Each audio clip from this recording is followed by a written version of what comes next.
Shalom, Mia. Shalom, Sharon. Shalom, Dave Wilson. Shalom, Emo. Shalom, Dr. Smith. Shalom, Yash the servant. Shalom, Smaya.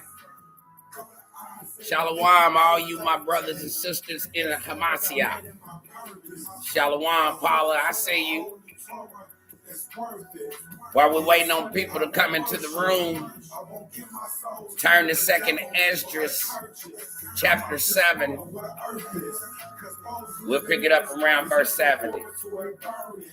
2nd Esdras, chapter 7. Turn that just a notch. Yeah, there you go. 2nd Esdras, chapter 7.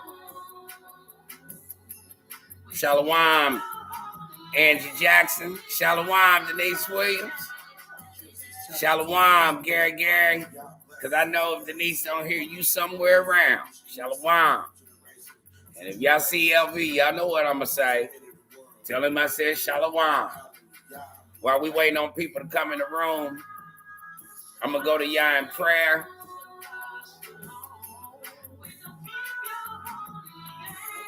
That's right. 2nd Esdras, chapter 7. And while they're coming in the room, I'm going to go ahead and have a word of prayer. Shalom, Selene. There's Gary. Shalom. Abba Yas, in the name of Yahusha that we come, we thank you. We praise you for your grace and your mercy and the love and compassion that you bestow on us in spite of us.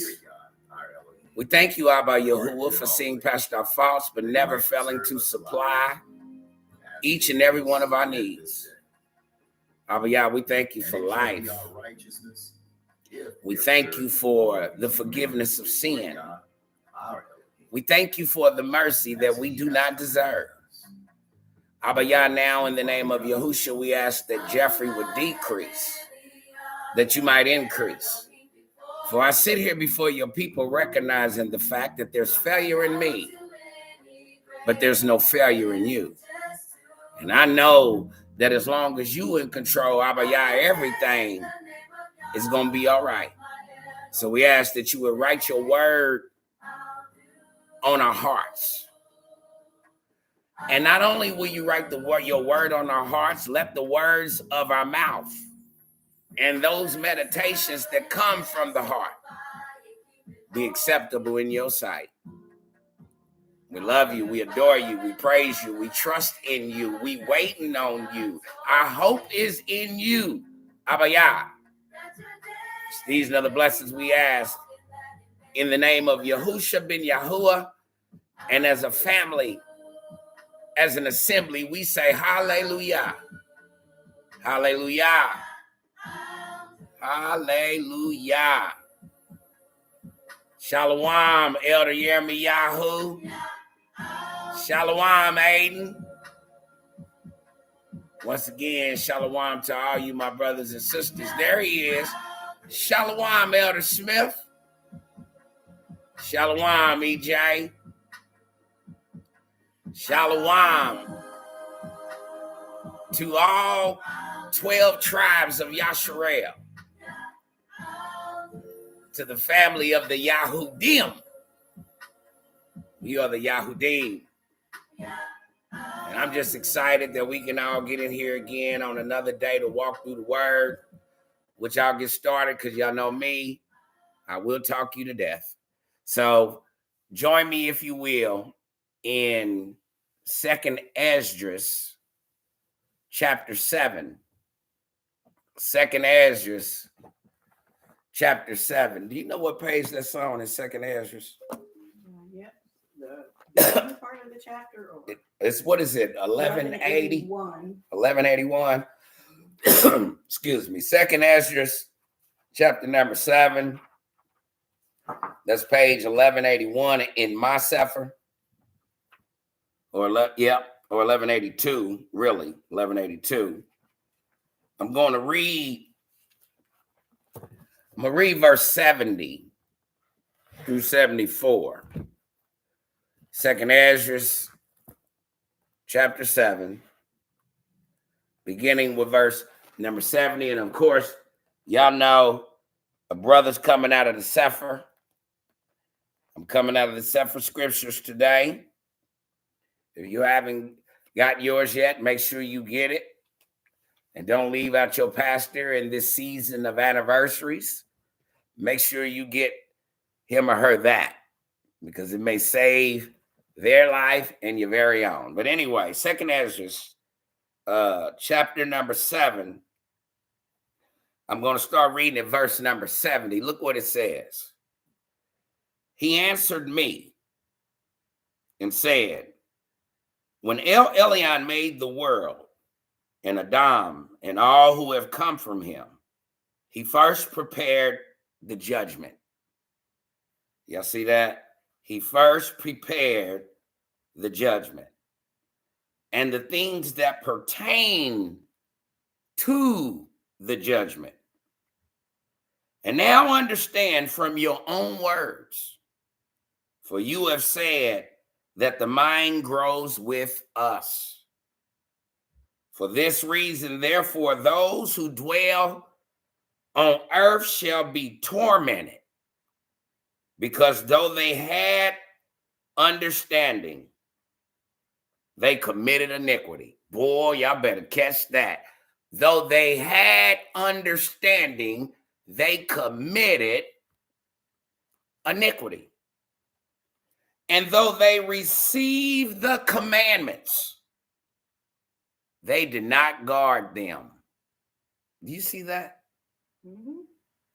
We received the commandments and did not guard them. Look what it says. And though they obtained the Torah, they dealt unfaithfully with what they received. What then will they have to say in the judgment? Or how will they answer in the last times? I did say verse 74, didn't I? For how long the time is that El Elyon has been patient with those who inhabit the world, and not for their sake, but because of the times which he has foreordained. Man, y'all already see how I'm coming today. Let me speak to you today for a few moments on the subject. Salvation is rare. Salvation is rare. When I think about that great day and you look at that verse we just read in verse 73, it made me want to ask you the question, what will you have to say for yourself? What will you have to say for yourself? That's the question that you need to be thinking about. Salvation is rare. You got that? If you got that, if you understand what I'm saying already, just put rare right there in the chat box so we can take off. Salvation is rare. And so today, as we're going through this message, I want you to think about these two words: precious or plenty. Precious or plenty. I see we got rares going all through the box. So we understand that salvation is rare. And here's where I'm going with that. Salvation is like a rare jewel. It is something that is greatly desired by many, but astronomically hard to obtain. A rare jewel is like something that everyone would love to get their hands on, but if they could, then it wouldn't be rare. It would then be common. How many of you have come to understand that our salvation is not common, but it's rare. Normally, when we think of something that is considered rare, that usually means there's not much of it or too much of it to go around. And I know that today many folk drape themselves in diamonds and gold, and not only do they wear it around their necks, but they wear it around their wrists and ankles and fingers and toes. And we've even seen people with gold and diamond teeth. As a matter of fact, it has become quite common to see it, so we're not surprised by it when we do. But when we are speaking of something that is rare, like the jewels that I just mentioned, it seems to suggest that there is not very much of it to go around, which makes it precious and valuable because it's something that doesn't come easy. So although everyone would love to have it, unfortunately, everyone cannot possess it. As a matter of fact, rare jewels can be so costly that only a few people on the planet are able to obtain it. So what I meant by saying that salvation is like a rare jewel, although it looks promising and to be desired more than rubies, emeralds, or gold, the reality is that only a few people on the planet will find it. I hope it makes sense to somebody. Let's turn some pages to back that up with scripture. Let's turn to Matthew chapter 7. I'll start with verse 13. Matthew chapter 7, starting with verse 13, because we got to back that up. Y'all can't just let me say something like that and not back that up. So I'm going to take it upon myself to back that up, because if y'all doesn't say it, I shouldn't say it. And if the scriptures don't teach it, I shouldn't teach it. And if I quote it, there better be some other scriptures that can hold it. So let's go to Matthew chapter 7, verse 13. Look what it says. I'm waiting, give him time. Let me slow down. Calm down, Jeffrey. 7:13. It says, enter in at the narrow gate, for wide is the gate, and broad is the way that leads to destruction, and there are many which go in there. Look at verse 14. Because narrow is the gate. Y'all see that? And troublesome is the way which leads to life, and few, y'all see it? See, I'm not making this up. And few be there that find it. So we've seen even from these few verses that salvation is not for the common, but it's for the few. Not only is the way narrow, but it is also troublesome. Salvation is rare, and only a few shall find it. Now, I know that statement may be offensive to those who have been convinced that salvation has been extended to everybody. I know it's offensive because I know you've been taught otherwise your whole life. I know it offends you when you hear somebody contradict what you've been told, that salvation has been extended to everybody, to the whole world. But if you can believe scripture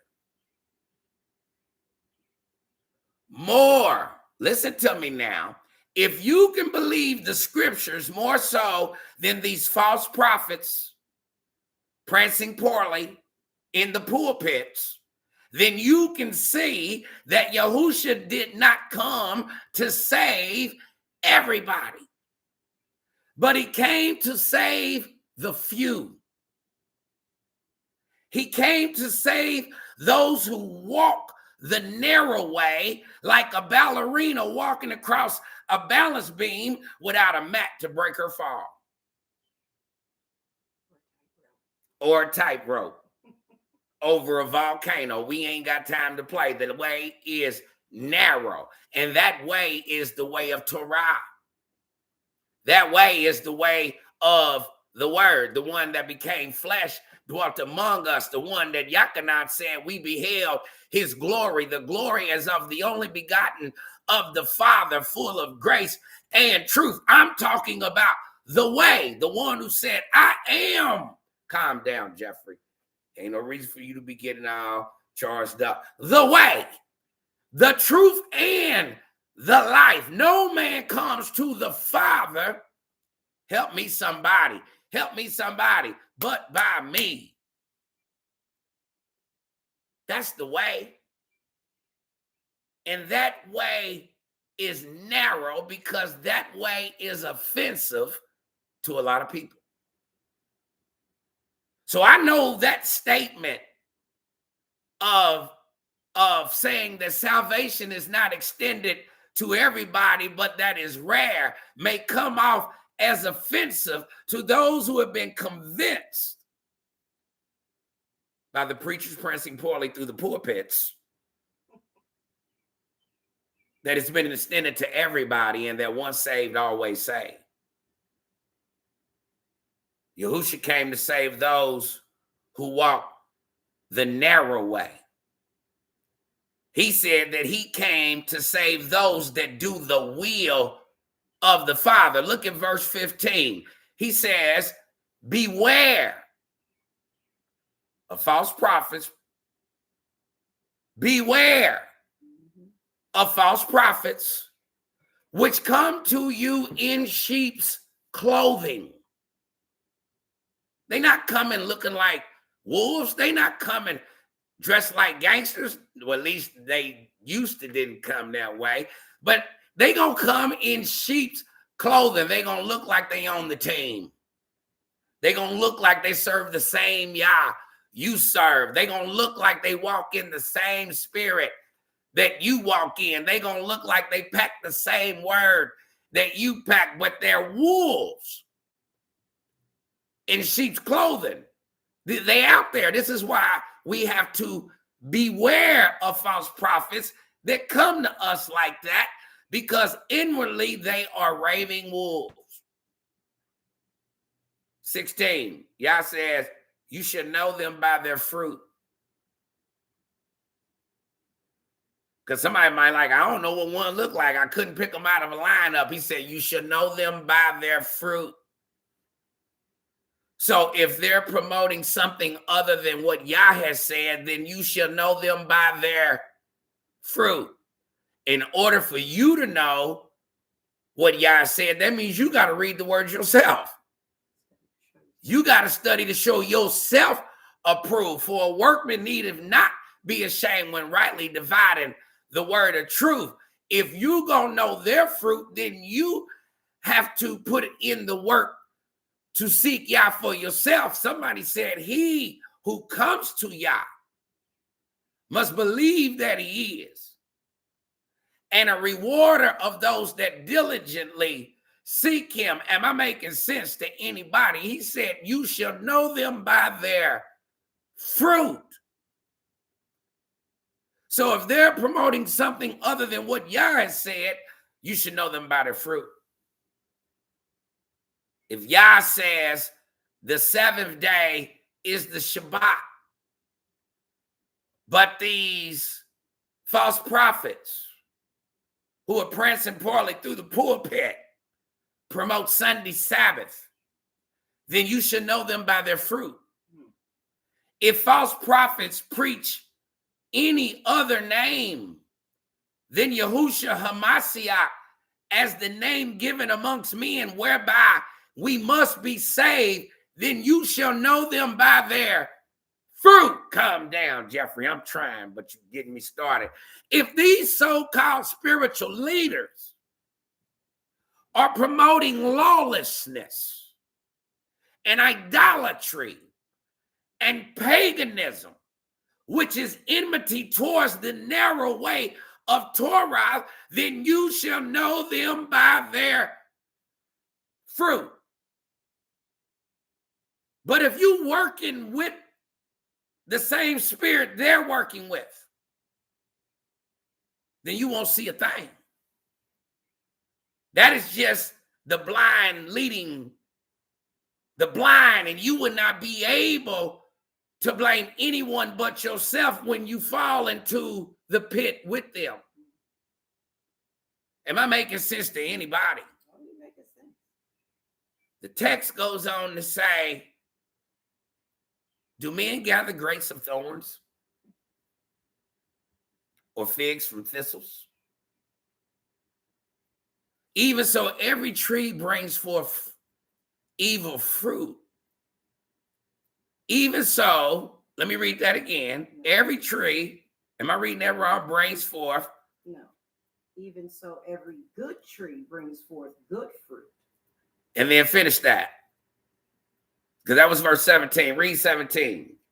Even so, every good tree brings forth good fruit, but a corrupt tree brings forth evil fruit. Yes, yes, yes, yes. 19. Every tree that brings not forth good fruit is hewn down. You missed 18. I just read it. A good tree cannot bring forth evil fruit, neither can a corrupt tree bring forth good fruit. Every tree that brings not forth good fruit is hewn down and cast into the fire. Wherefore, by their fruit, what does it say? You shall know them. Not everyone, verse 21, that says unto me, Master, Master, shall enter into the kingdom of the Shemaim, or the kingdom of heaven. But look who will. But he that does the will of my Father, which is in heaven. Many will say to me in that day, Master, Master, have we not prophesied in your name? And in your name cast out demons? And in your name done many wonderful works? Didn't we? Keep it real. Keep it real, Master. You know we did, didn't we? Now let me say this. I used to pin this text solely on the Christian community. With all the prophesying and baptizing and good works, you know, the whole religious community. I used to pin this text on them. But I've come to realize that to only see this as applying to Christians is short-sighted. It's short-sighted. There are so many other groups out there that this text applies to. As a matter of fact, it applies to those who call themselves Hebrews as well. In fact, I would say that it speaks to those who call themselves Hebrews first. You see, at the time of this text, there was no such thing as a Christian community. But there was the nation of Yasharel. There was Judaizers that he was dealing with and speaking to right here. There are many in Yasharel who love to pass judgment on others, pointing out the mote in their eyes while still walking around with big old planks in their own eyes. How you gonna correct somebody for not keeping Shabbat when you take his name in vain by calling him Jesus and Lord and referring to him as some black Greek Christ? You have a problem when folk tell you that the day they worship doesn't matter. When somebody tell you the day I worship doesn't matter, you got a problem with that. Yet you don't have a problem teaching folk that his name doesn't matter. Didn't Shaul say that you are inexcusable? Oh man, whosoever you are, that judge, for wherein you judge another, you condemn yourself. For you that judge do the same things. Verse 23 says, because I ain't come to start no fight. Just a little bit. But verse 23 says, and then I will profess unto them, you who running around like you know me, you who running around trying to snatch motes and boats out of other folks' eye, you who's banking on the fact that you come from Abraham. Remember what he told that other group who was banking on that. Bro, you of your father, the devil. It's his bidding you will do, that you do. So don't get it twisted because you running around talking about, I'm Yasharel. You can go to hell, Yasharel, if you don't get within the will of Yah. You can keep sinning everybody else if you want to, but you need to stop by the bathroom if you got a mirror, look in it. It's tight, but it's right. I ain't gonna fight. Let me move on. Let me move on. Let me move on. What he's gonna tell folk like that is, I never knew you. Depart from me, you worker of iniquity. So it don't matter what you call yourself.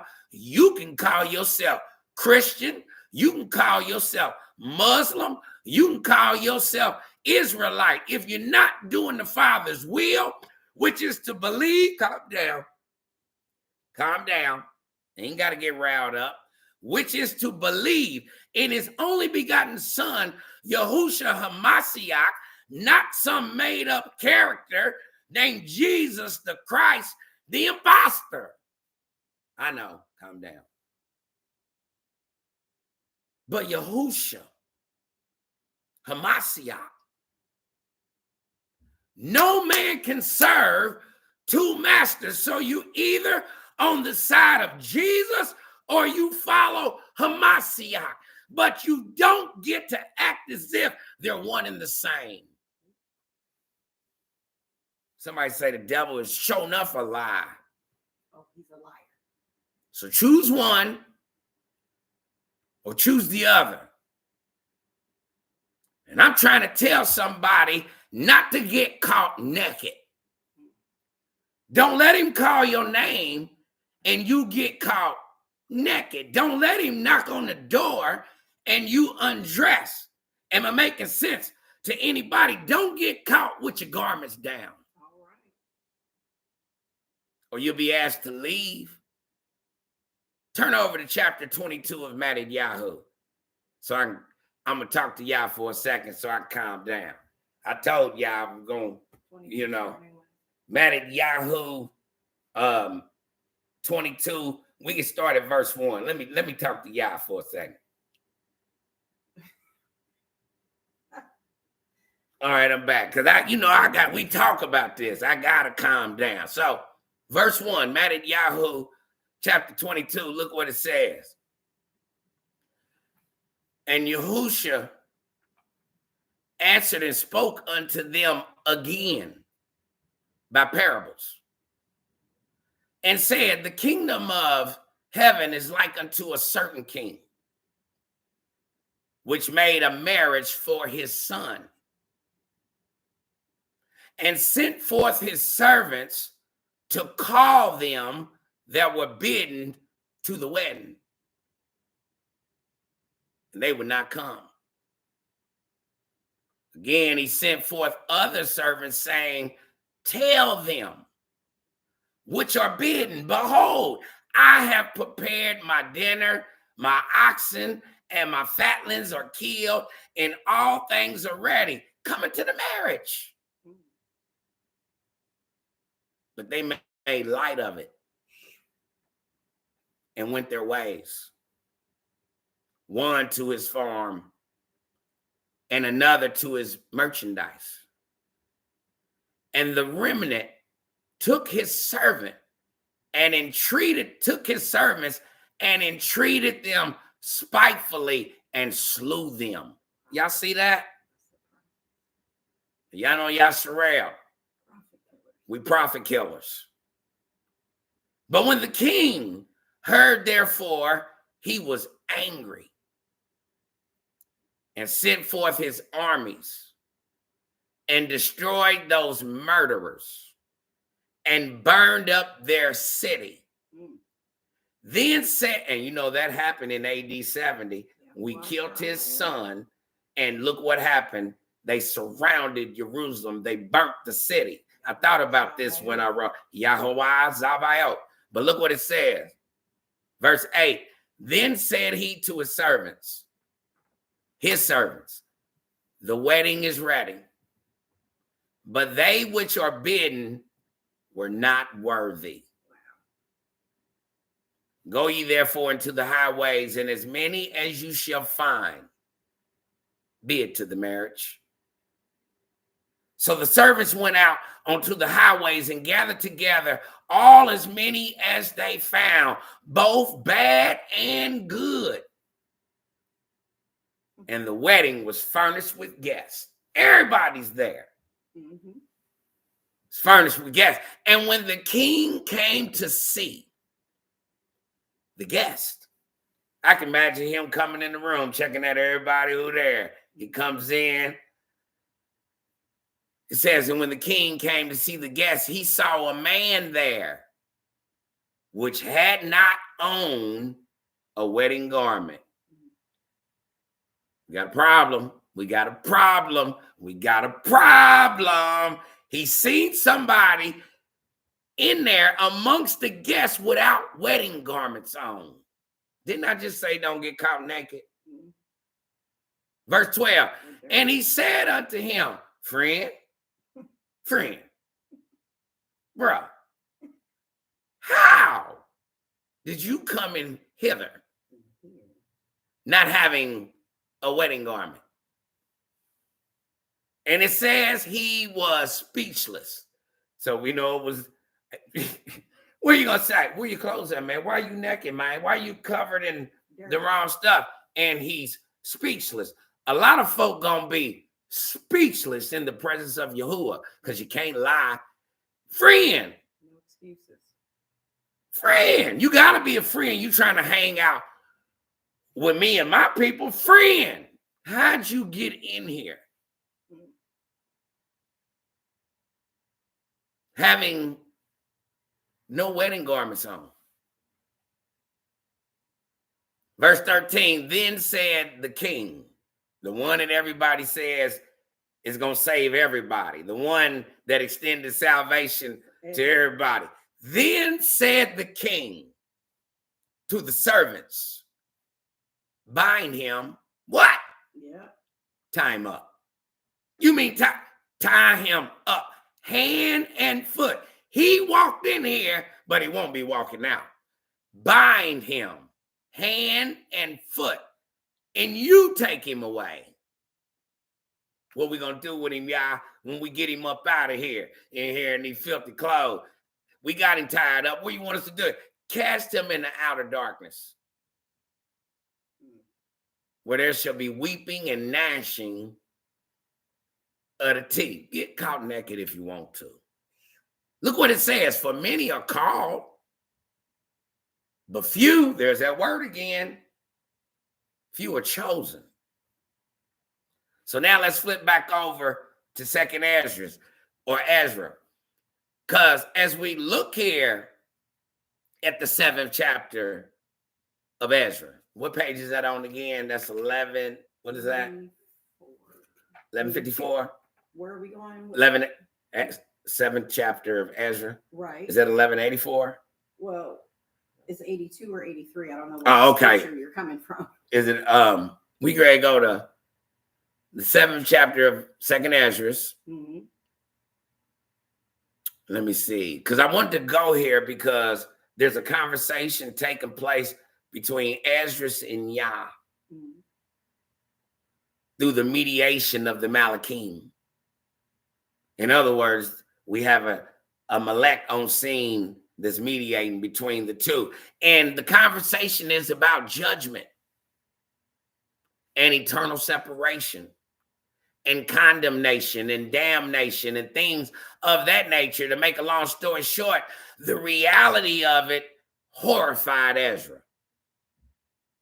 For no one wants to see the wrath of Yahuwah being poured out on family members or friends or sinners that you know.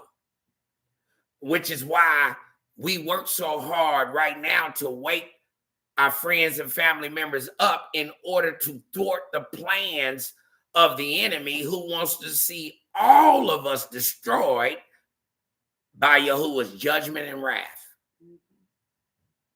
Many of us are screaming the same thing as Yahushua, as Joshua was when he said, "Choose ye this day whom ye will serve.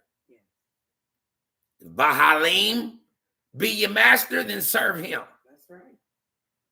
But if Yahuwah is your Elohim, then serve him. But you better make sure that you make the right choice." You got to make the right choice, because one choice brings life. One choice brings death. Am I making sense to anybody? Yeah. Yahuwah wants us to choose life. He wants us to choose him. He wants us to choose between life or death, because you can't have both. Look at verse 29 in the 7th chapter of Esdras real quick. Matter of fact, I'm gonna read 28. I'm gonna read 28. I'm starting 28. It says, "For my son Yahusha shall be revealed with those that be with him." Catch that. And we know that because when the dead in Hamashiach shall rise first, and then we who are alive and remain shall be caught up. But anyway, it says, "For my son Yahusha shall be revealed with those that be with him." I want to know, anybody on here with him?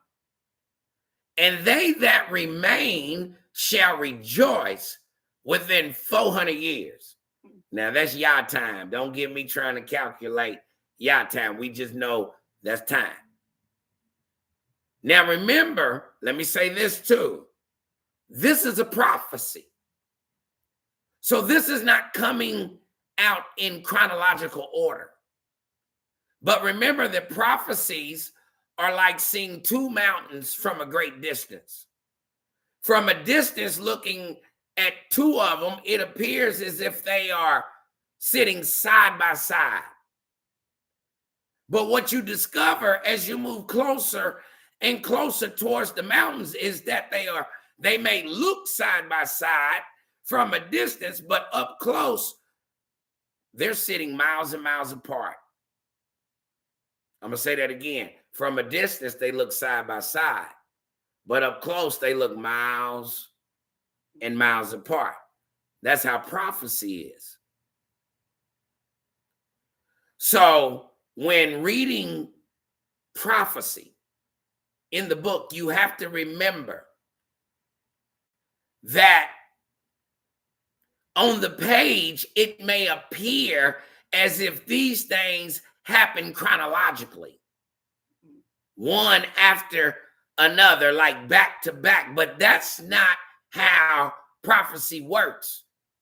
As you're reading it from the pages, it looks like they're sitting side by side in the same verse, but in reality, they could be decades and decades apart. Does that make sense to anybody? But anyway, in verse 29,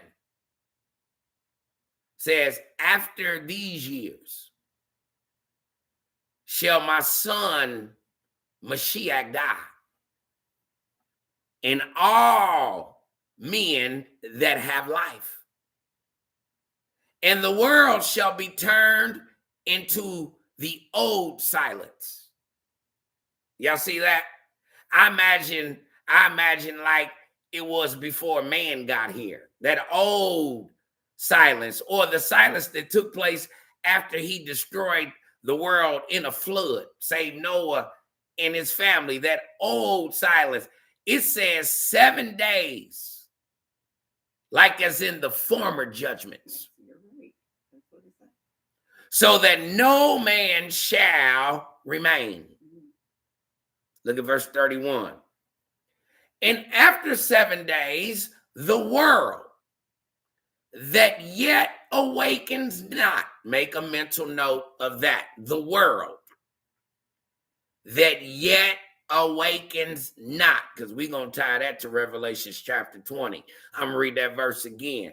And after 7 days, the world that yet awakens not shall be raised up. You got to catch that. Shall be. They ain't yet, but they shall be raised up. And that shall die, that is corrupt. So we already know sinners will be raised. The corrupt will be raised, only to get a whooping. That was like when we was little, when your daddy get home, you gonna get a whooping. And we knew that was the worst whooping, so we would go to sleep early, hoping that when he came home, we would be delivered by the sleep, until we heard him coming up them stairs, and we started weeping in our sleeping. We couldn't let him know we was awake. We had to play it to the end, hoping he might have mercy. Daddy didn't. He already knew he get to whooping you like you just did it. So y'all gonna wake you up. You got to give an account. There's gonna be some weeping in the sleeping. Now look what he said. Look what he said. Verse 32. And the earth shall restore those that are asleep in her. Say what? And the earth shall restore those that are asleep in her. And it says, and so shall the dust. So we even, those of us who become nothing but dust after death or whatever, the dust got to give us up. Those that, cremated. Those that dwell in silence and the secret places, meaning in those places, even in those places where folk done hid the bodies. Yeah. Don't nobody know but the person that did it. They got to get up. And the secret places shall deliver those souls that were committed unto them. Verse 33, and Elion shall appear upon the seat of judgment. Court is now in session. And Elion shall appear upon the seat of judgment, and misery shall pass away, and the long suffering shall have an end. But the judgment, verse 34, only shall remain. Truth shall stand, and faith shall wax strong. Ain't gonna be no lying in that courtroom. Only the truth, the whole truth, and nothing but the truth about you. So help me, Yah. It's taking the stand. Yeah, that's if you didn't make the first cut. But anyway, truth's gonna make it stand, and faith shall wax strong. And so before we move any further, we gotta search the scriptures to find the precept that falls in line with the lines that we just read. You feel what I'm saying? So let's go to Revelation 20 and 5. Hey, Zone 20 and 5. Why do I sound like I'm from the Sanford family when I'm talking about hey, Zone? I speak like Lamont's friend. What was his name? Julio. Hey, Zone. Hey, Zone 20 and 5. That's what we're going to pick it up. Look. Because we got to put a precept with the line on top of the line that we just read. So, since we did just read Ezra 7 and 31, where it talked about those who have been awakened not. Remember that? Meaning that they didn't make the first cut in the resurrection. Look at verse 5 of Revelation chapter 20. It says, but the rest of the dead did not live again until the 1,000 years were finished. This is the first resurrection. Blessed in Kodesh is he that has part in the first resurrection. On such, the second death has no power.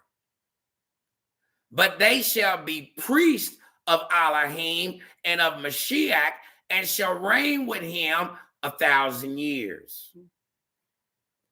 And when the 1,000 years are expired, Satan shall be loosed out of his prison and shall go out to deceive the nations, meaning the Gentile nations, heathen nations.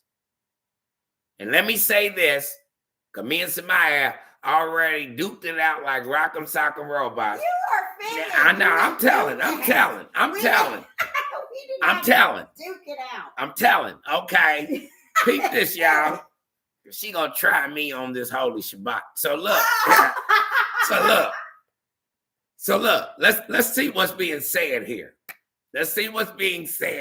Line upon line, precept upon precept. So look. It says in verse 8, and he shall go out to deceive the nations, meaning the Gentile nations. So how you know if it's Gentile nations, McGee? What? I never said that. Well, when you woke up, you was like, what is that I hear you saying out of your mouth over there about Gentiles? Question. I asked a question. I did not infer. Okay. You might not have inferred. But anyway, okay, look. So how you know it's Gentile nations, McGee? How you know that it's Gentile nations? Because it's about to tell you. Look what it says. It says Gog. Read the scripture. It says Gog and Magog. But read the 8th scripture. Read it. Read it out loud. And go out. No, exactly. Do it. And shall go out and deceive the nation, meaning the Gentile nations, Gog and Magog. Which are in the 4 quarters. Now peep this, y'all. Peep this. Which are in the 4 quarters. Wait a minute. Mm-hmm. I got it. God, which are in the 4 quarters of the earth. Let me read that again.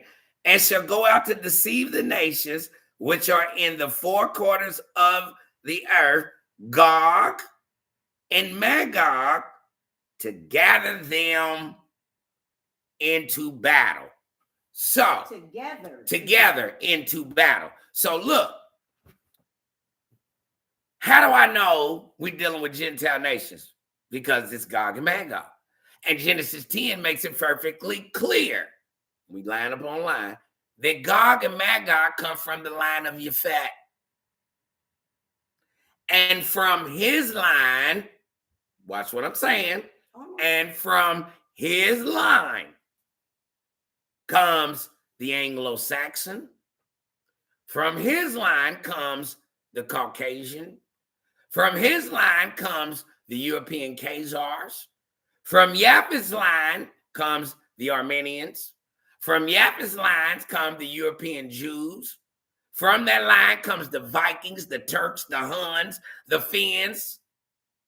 Who am I leaving out? The Celts, the Slavs, the Kurds, and even Armenians and Greeks, Romans, Bulgarians, and even Caucasian Arabs. That comes from his line. Now, even though right here it says Gog and Magog, I will give you this, Samaya. Ezekiel added to that prophecy and let us know Ham's children is going to be in that group too, and all those who would not submit themselves to the will of Yah. And all I'm saying is when you read that 8th verse and it says, and shall go out to deceive the nations which are in the four quarters of the earth, comma, Gog. And then it now I might have read that wrong. It says the nations that are in the four quarters, right, that's a piece, comma, Gog and Magog, to gather them together. Okay, you got me. You got me on that. Okay, I see. It's more than just Gog and Magog. It's the nations. Right. The nations in the four quarters and Gog and Magog. You win. You win. I was going to give you, I was letting you in on the play because I was bringing Ezekiel's prophecy into it, but I just caught what you said. Punctuation is key. I just caught what you said. The lines, I read right past it. You got to stop at the comma. You got me. You got me on this one. And you got me live, too. Well, you tried to call me out, sir. You should have humbled yourself and let me shine. That's what you should have did. Y'all gonna deal with that. Okay, but let me get back to the text. So we know who the line is. We know where they come from, the four quarters of the earth. So they coming together to battle. I know the ladies is loving this. Hey, y'all want me to keep preaching? I will.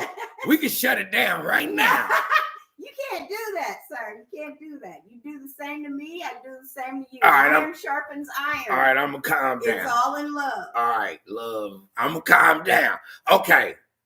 It says in verse number 9, and they went up on the breadth of the earth and compassed the camp of the Kodeshim about the beloved city. Now, Isaiah mentioned this scene playing out even in his book, which is why he said that no weapon formed against us shall be able to prosper. You feel what I'm saying? This is what Isaiah was talking about. And why? Because the text goes on to say, and fire came down from Elohim out of heaven and devoured them.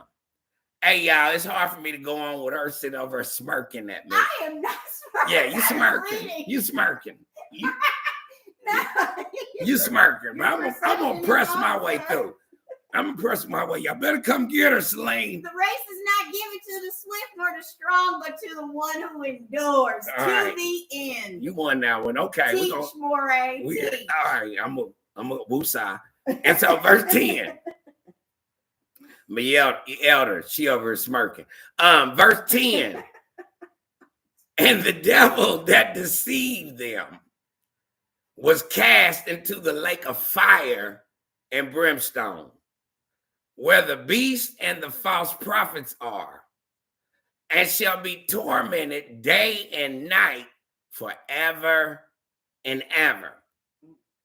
So verse 11, as we continue to back up what was told to Ezra, it says, and I saw a great white throne, and him that sat on it, from whose face the earth and the heavens fled away, and there was found no place for them. And I saw the dead, small and great, stand before Elohim.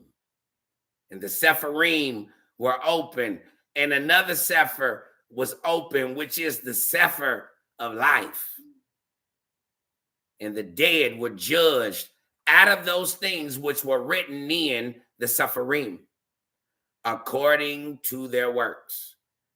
Verse 13, and the sea gave up the dead which were in it, and death and Sheol delivered up the dead which were in them, and they were judged, every man according to their works.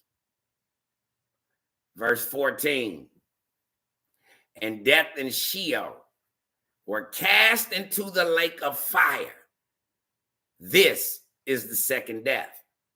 Verse 15, and whosoever was not found written in the Sephir of life was cast into the lake of fire.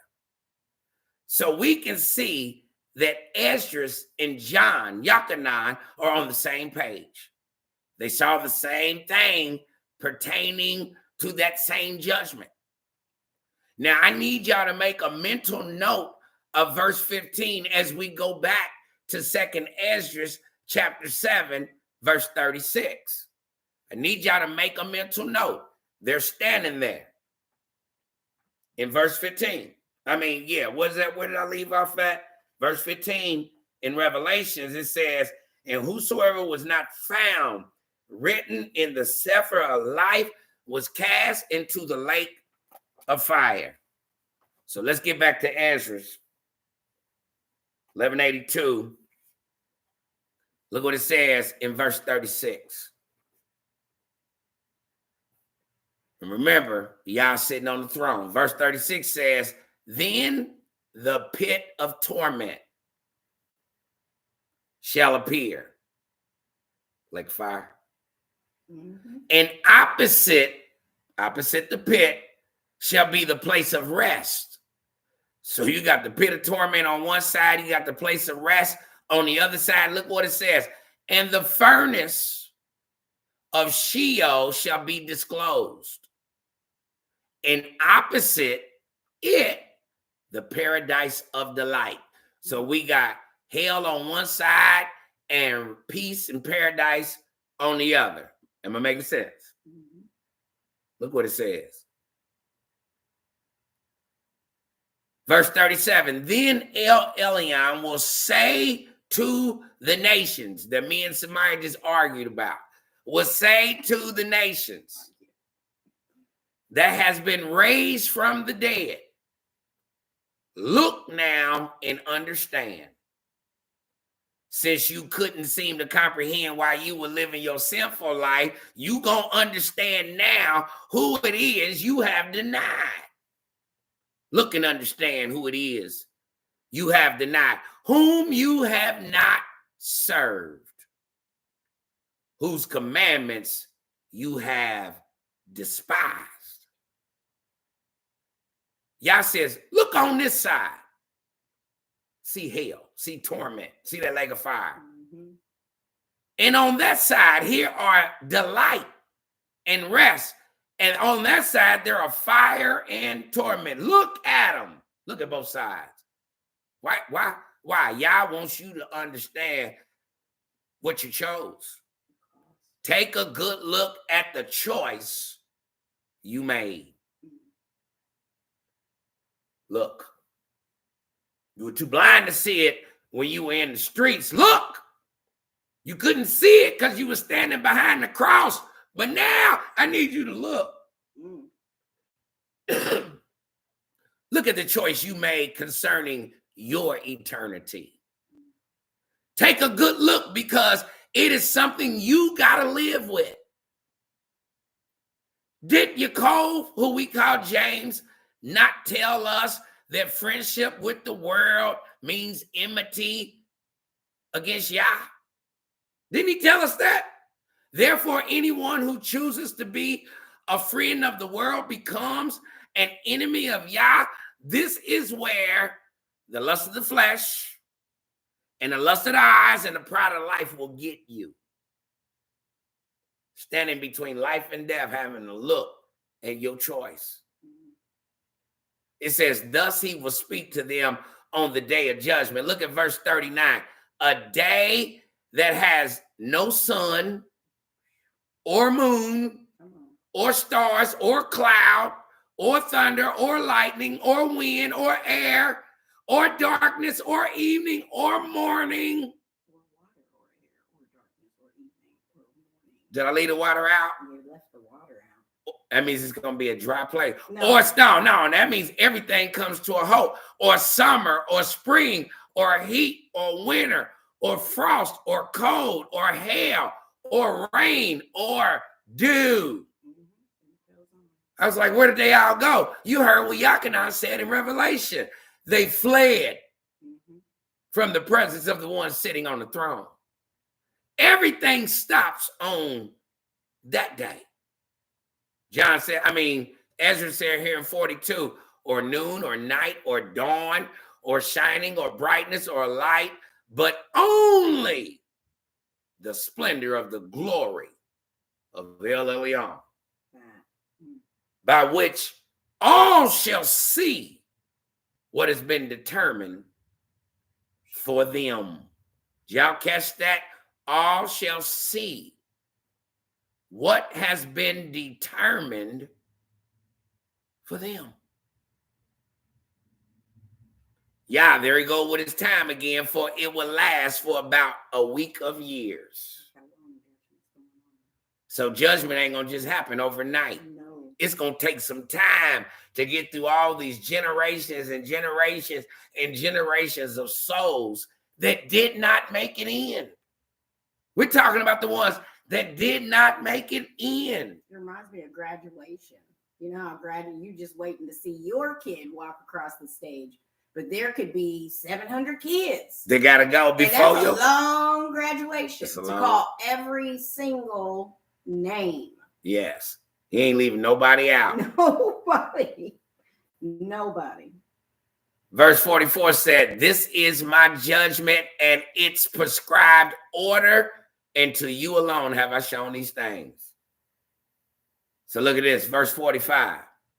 This is Ezra talking.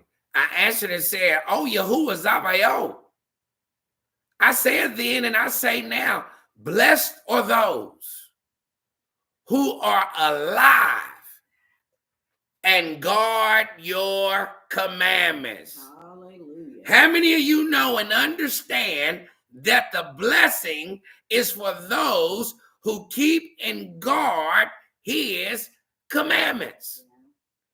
Yeah. And what is that other word with Baruch?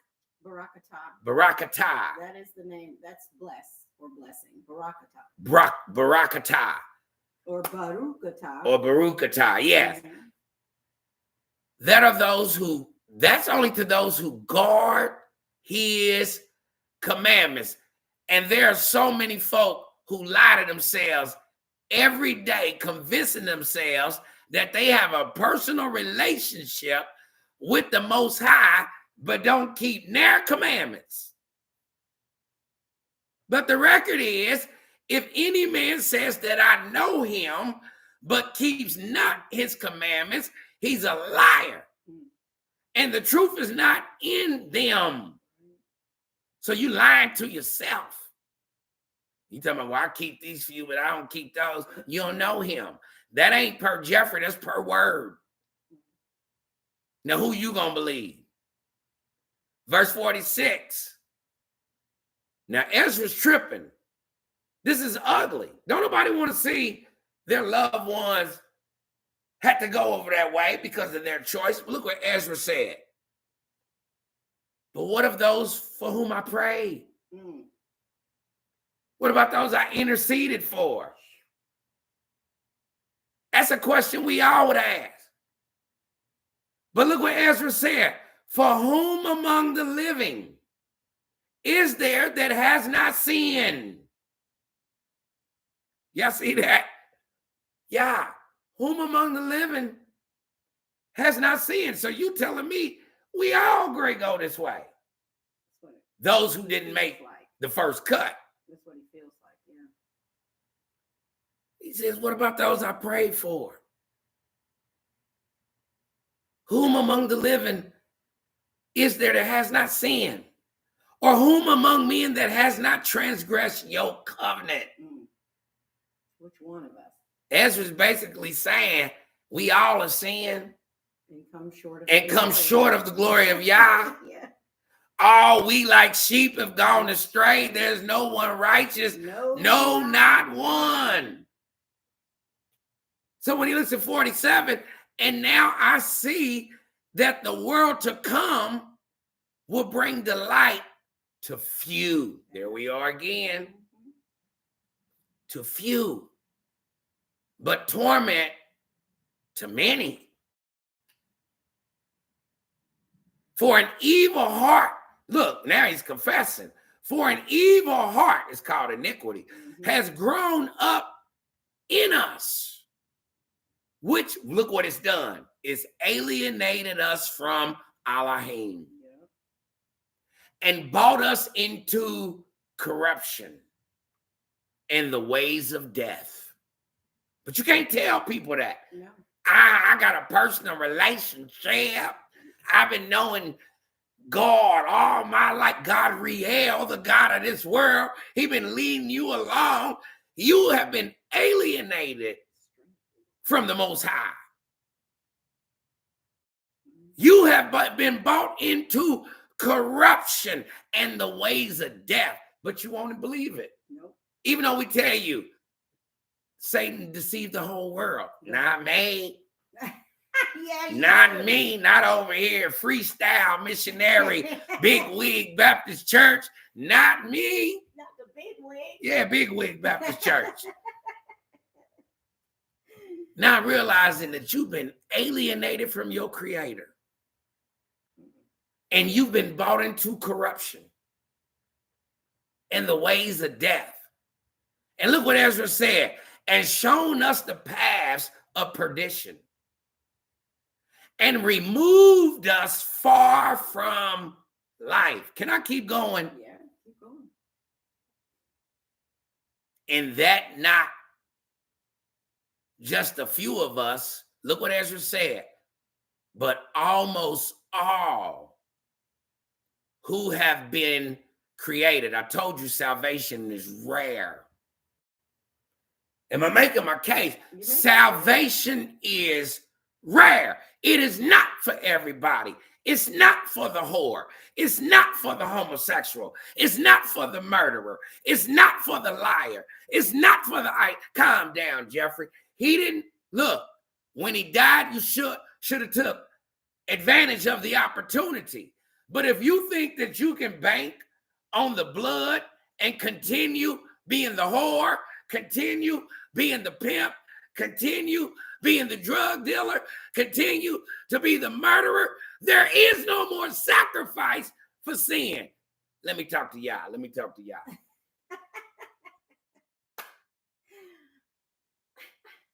Am I making sense to anybody? Making sense.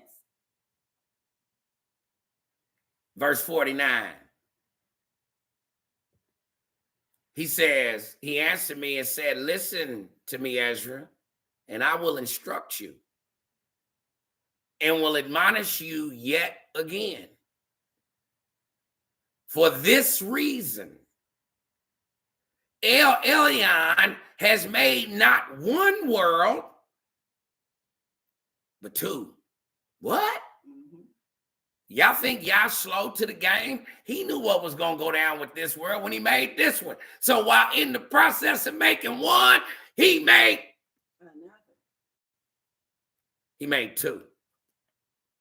I got to calm down. Keep going. So, Sister Smith said there is not a heaven for a G. No, there's not a heaven for a G, Dr. Smith. It's not. Y'all better listen to the doctor. There is no heaven for a G.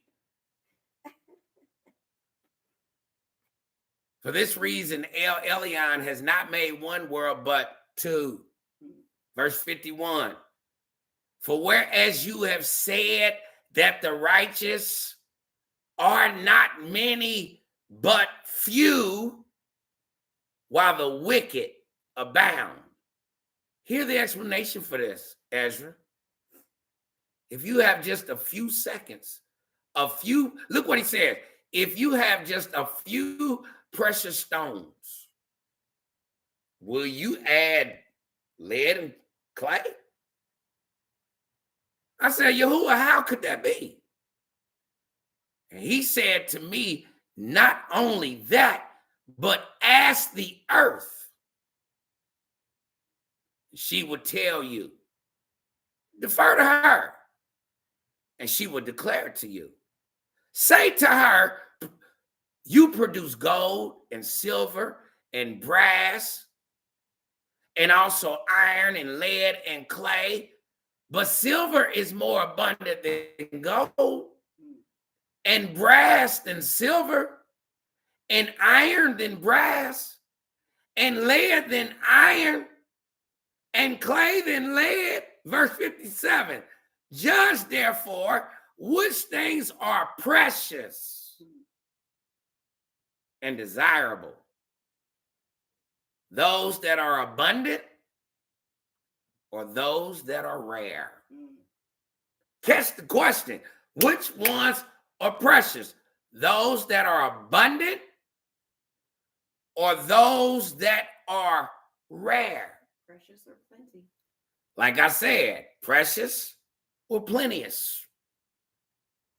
Precious or plenteous? Which is more desirable? Those that are abundant or those that are rare? 58. I said, oh, Yahuwah Zavaot, what is plentiful is of less worth. That's right.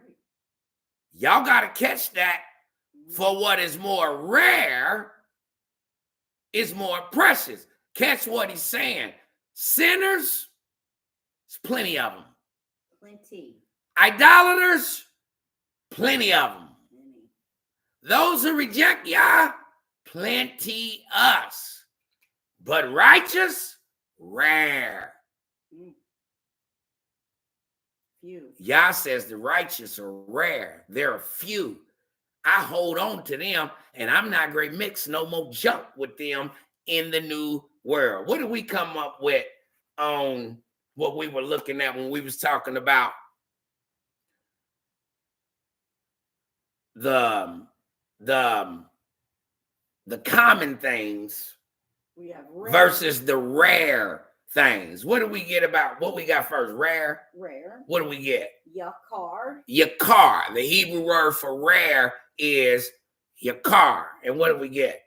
It means precious, be prized, be set by, costly, esteemed, scarcer, valued.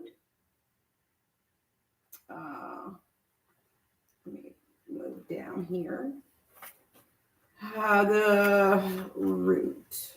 So basically, Yeah. the righteous are precious. Yes, valuable. The righteous are valuable.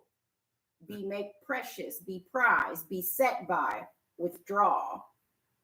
Withdraw meaning they're separated from. Set apart. That gives a whole new meaning. For you are a what did he say? For you are a holy nation, A peculiar people. a royal. What did he say? You are a royal priesthood, Yes. a holy nation, a peculiar people. Mhm. That's what it meant by You're that. rare. You're rare. You stand out. So when you say Yah died for everybody, He didn't. He died for the rare. he died for the rare Jews. Am I making sense to anybody? You can get I shouldn't have said that. I'm going to say something, but when we talk about common, you can get a thief on any corner. You can get a drug dealer on any corner. You can get a hooker on any corner. You can get a killer on any corner, but the righteous are rare. Am I making sense to anybody? Yes. Let me hurry up. Verse 58. I said, oh, Yahuwah Zavaot, what is more? Oh, Yahuwah Zavaot, what is plentiful is of less worth, for what is more rare is more precious. Mhm. Verse 59. Look what it says. He answered me. He answered me and said, weigh within yourself what you have thought. For he who has what is hard to get rejoices more than he who has what is plentiful. That's why I ask you, what do you desire? What is precious or what is plentiful? So also will be the judgment which I have promised. For I will rejoice. Look what Yah says. I will rejoice over the few who shall be saved, because it is they who made my glory to prevail now.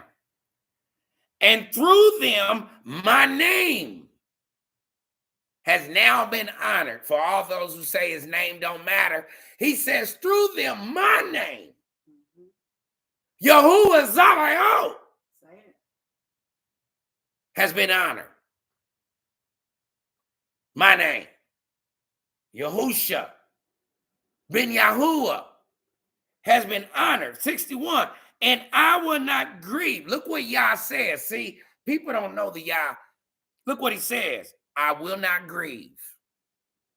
I will not cry. I will not shed not one tear. I will not grieve over the multitude, the masses of those who perish. Now, does that sound like the God you met in Christianity?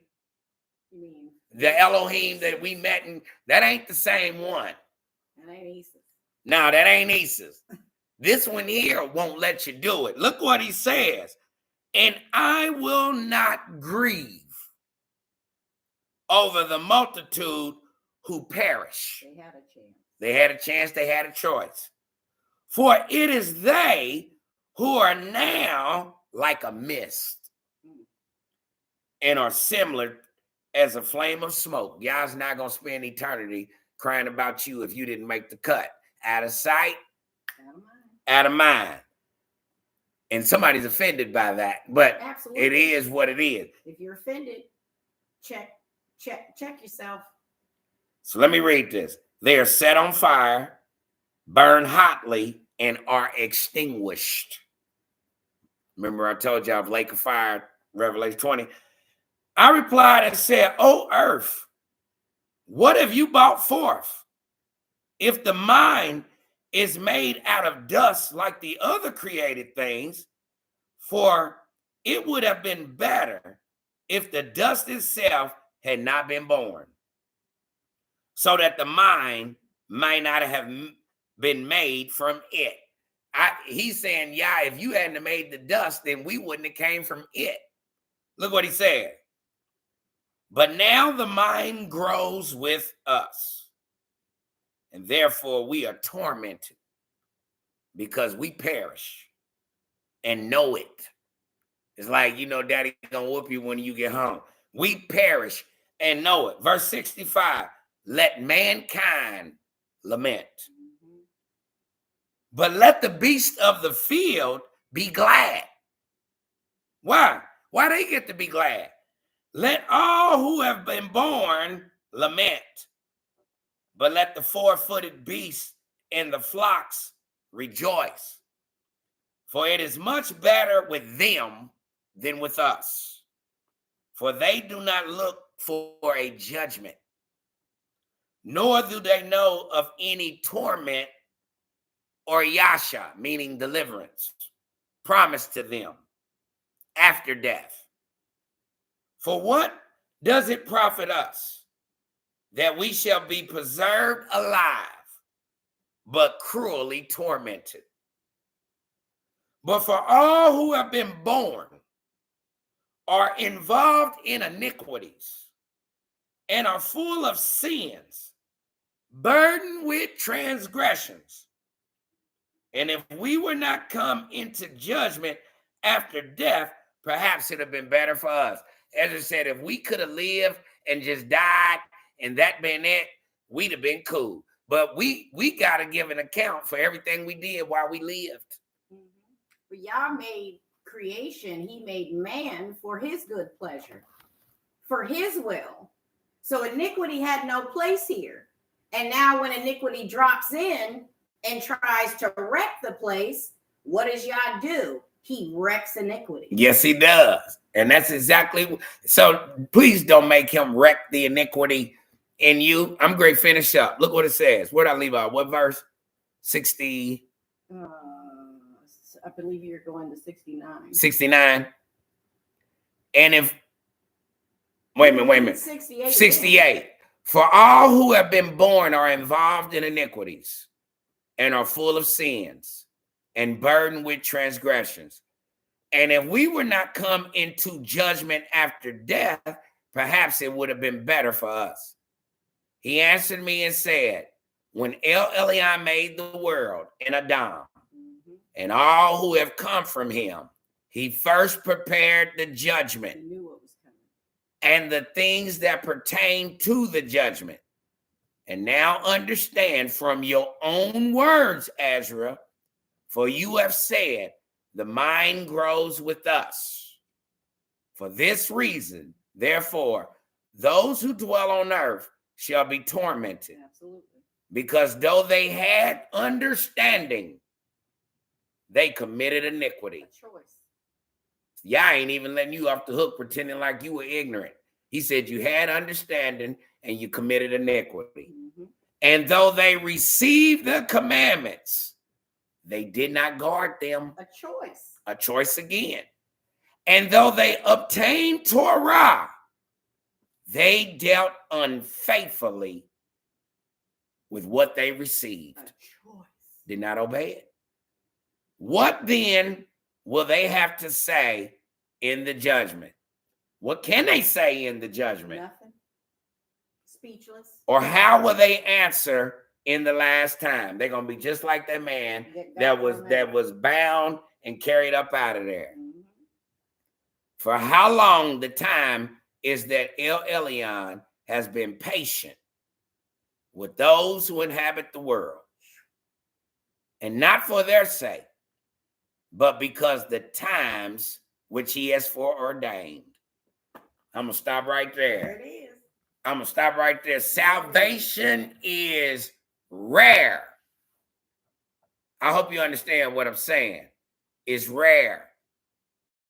It's not a common thing. It's not for everybody.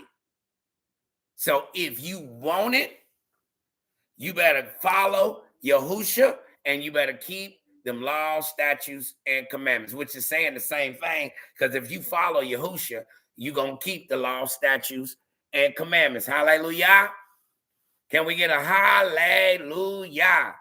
Thank you. Y'all bless you. I appreciate the fact that y'all put up with me.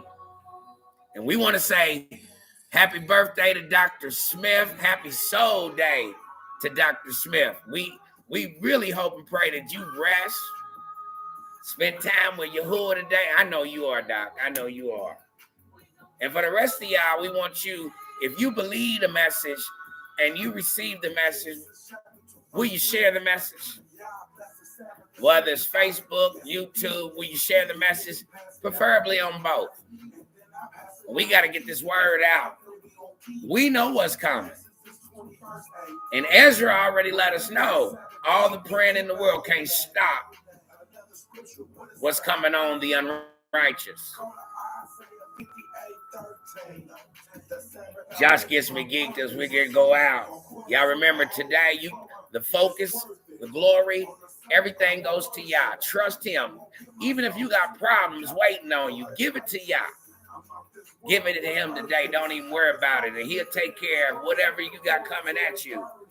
Tomorrow you'll look up, he done won the battle. So just remember to keep this day holy.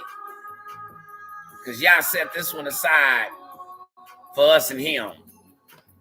And we're going to keep his holy days. Shalom, everybody. There you are, Shalom. Shalom. Shalom. I love my brothers and sisters in Yasharel. So y'all have a good day today. I'm going to keep talking. Especially as long as Josh is rapping, I'm going to talk. But I'm going to sign off now. Shabbat shalom. Shabbat shalom.